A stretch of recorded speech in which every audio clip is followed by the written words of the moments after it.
भाइयों और बहनों, राष्ट्रपति जी ने आपातकाल की घोषणा की है। इससे आतंकित होने का कोई कारण नहीं है। 25 जून 2025 को भारत में आपातकाल के 50 साल पूरे हो रहे हैं। यह वो दौर था जब देश की लोकतांत्रिक व्यवस्था पर सबसे बड़ा संकट आया था। इस संकट की कहानी में कई नायक उभरे, लेकिन एक नाम ऐसा है जो अपनी अनोखी शैली और साहस के लिए हमेशा याद किया जाता है, राजनारायण। आपातकाल के अनोखे योद्धा की कहानी आज हम आपको सुनाने जा रहे हैं। उन्हें कुछ लोग हीरो कहते हैं तो कुछ अनोखा, लेकिन सच यह है कि राजनारायण ने भारतीय राजनीति में ऐसा तूफान उठाया कि दो प्रधानमंत्रियों इंदिरा गांधी और मोरारजी देसाई की सरकारें गिराने में उनकी अहम भूमिका रही। यह कहानी है एक ऐसे शख्स की जो मिट्टी का लाल होने का दम भरता था, लेकिन जिसका खून राजवंशों से जुड़ा था। आइए सरल शब्दों में उनकी पूरी कहानी को समझते हैं। राजनारायण का जन्म 1920 में उत्तर प्रदेश के बनारस यानी कि वाराणसी में हुआ था। वे बनारस के शाही परिवार से थे जो महाराजा चेत सिंह और बलवंत सिंह के वंशज थे। केंद्रीय संस्कृति मंत्रालय ने उन्हें भारतीय स्वतंत्रता के 75 वर्ष परियोजना में सम्मानित व्यक्तियों में शामिल किया है। लेकिन राजनारायण ने अपनी इस कुलीनता को कभी ढाल नहीं बनाया।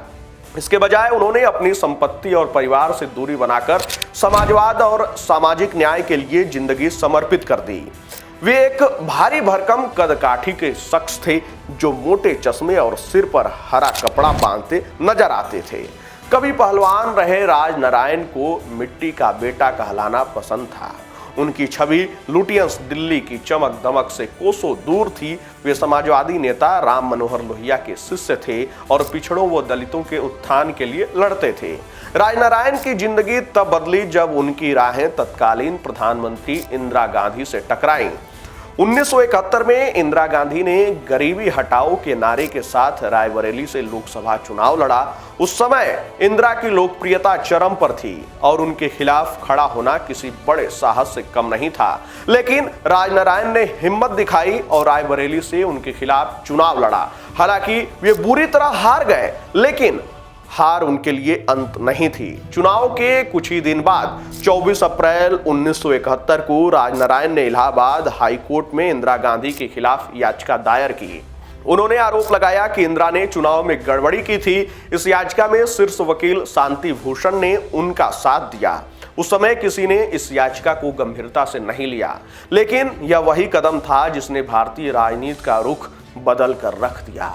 12 जून 1975 को इलाहाबाद हाई कोर्ट के जज जगमोहन लाल सिन्हा ने एक ऐसा फैसला सुनाया जिसने पूरे देश को हिलाकर रख दिया। कोर्ट ने इंदिरा गांधी के 1971 के रायबरेली चुनाव को रद्द कर दिया और उन पर 6 साल तक चुनाव लड़ने पर रोक लगा दी गई। हालांकि उन्हें सुप्रीम कोर्ट में अपील करने की इजाजत दी गई और वे प्रधानमंत्री बनी रहीं, लेकिन संसद की कार्यवाही में हिस्सा नहीं ले सकती थीं। यह फैसला राजनारायण की याचिका का नतीजा था। इस फैसले ने इंदिरा गांधी को हताश कर दिया। 25-26 जून 1975 की मध्य रात्रि को उन्होंने देश में आपातकाल की घोषणा कर दी। यह भारत के लोकतंत्र का सबसे काला दौर था। प्रेस की आजादी छीन ली गई, विपक्षी नेताओं को जेल में डाल दिया गया और नागरिक अधिकारों को कुचल दिया गया। राजनारायण को भी गिरफ्तार कर लिया गया और उन्होंने 19 महीने जेल में बिताए, लेकिन उनकी लड़ाई यहीं नहीं रुकी। 1977 में जब इंदिरा गांधी ने अचानक आम चुनाव की घोषणा की तो राजनारायण फिर से रायबरेली से उनके खिलाफ चुनाव लड़ने के लिए खड़े हुए। इस बार जनता का गुस्सा आपातकाल के खिलाफ था। राजनारायण ने इस मौके को भुनाया और इंदिरा गांधी को 55,000 से अधिक वोटों से हराकर इतिहास रच दिया। यह एक ऐसी हार थी जिसने इंदिरा गांधी को सत्ता से बाहर कर दिया और जनता पार्टी की सरकार बनी। इस जीत के बाद राजनारायण जनता पार्टी की सरकार में स्वास्थ्य और परिवार कल्याण मंत्री बने। उन्होंने मंत्रालय का नाम बदलकर परिवार कल्याण किया ताकि आपातकाल के दौरान जबरन नसबंदी के दाग को मिटाया जा सके। लेकिन उनकी बेचैनी और सिद्धांतों के प्रति जुनून ने उन्हें रुकने नहीं दिया। राजनारायण की कहानी में एक और ट्विस्ट तब आया जब उन्होंने जनता पार्टी की सरकार और तत्कालीन प्रधानमंत्री मोरारजी देसाई के खिलाफ बगावत कर दी। उन्होंने देसाई सरकार पर भ्रष्टाचार के आरोप लगाए और जनता पार्टी में जनसंघ के सदस्यों के राष्ट्रीय स्वयंसेवक संघ से संबंधों का मुद्दा उठाया। उनकी बगावती इतनी तीखी थी कि 1978 में उन्हें जनता पार्टी और मंत्रिमंडल से निकाल दिया गया। इसके बाद राजनारायण ने मोरारजी देसाई के प्रतिद्वंदी चरण सिंह का साथ दिया। उन्होंने कांग्रेस और संजय गांधी से भी संपर्क साधा ताकि देसाई सरकार को गिराया जा सके। उनकी रणनीति कामयाब रही और 1979 में मोरारजी देसाई को इस्तीफा देना पड़ा। चरण सिंह कांग्रेस के समर्थन से प्रधानमंत्री बने, लेकिन उनकी सरकार सिर्फ 23 दिन चली। इसके बाद हुए चुनाव में इंदिरा गांधी फिर से सत्ता में लौट आई। राजनारायण की छवि एक बागी नेता की थी। वे सड़कों पर लेटकर विरोध करते थे और यूपी विधानसभा से उन्हें मार्शलों द्वारा घसीटकर बाहर निकालना आम बात थी। इसे राजनारायण शैली का विरोध कहा जाता था और आजादी से पहले और बाद में उन्होंने कुल 14 साल जेल में बिताए। उनकी बेबाकी और हिम्मत ने उन्हें जनता के बीच लोकप्रिय बनाया। वे हमेशा सामाजिक न्याय की बात करते थे। 1954 में यूपी विधानसभा में उन्होंने कहा था कि जातिगत भेदभाव को खत्म करने के लिए पिछड़े और कमजोर वर्गों को संगठित होना होगा। उनकी यह सोच राम मनोहर लोहिया के समाजवादी सिद्धांतों से प्रेरित थी।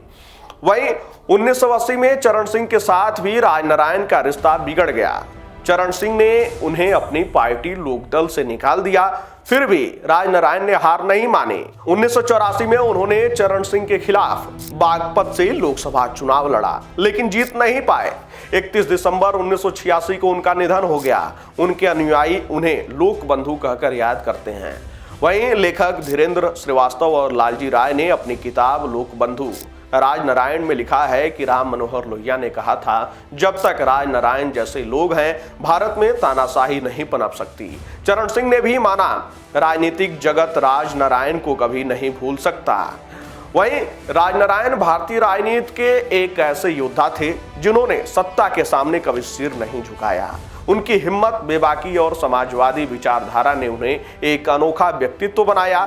चाहे इंदिरा गांधी को कोर्ट में चुनौती देना हो, उन्हें चुनाव में हराना हो या मोरारजी देसाई की सरकार गिराना हो, राजनारायण ने हर बार सबक की। वे एक तूफान की तरह थे जो अपने साथ बदलाव लाता था। आज आपातकाल के 50 साल बाद राजनारायण की कहानी हमें याद दिलाती है कि लोकतंत्र की रक्षा के लिए साहस और सिद्धांतों की जरूरत होती है। वे न सिर्फ आपातकाल के योद्धा थे, बल्कि भारतीय राजनीति के एक ऐसे नायक थे जिनकी अनोखी शैली और जुझारूपन को इतिहास कभी नहीं भूल सकता।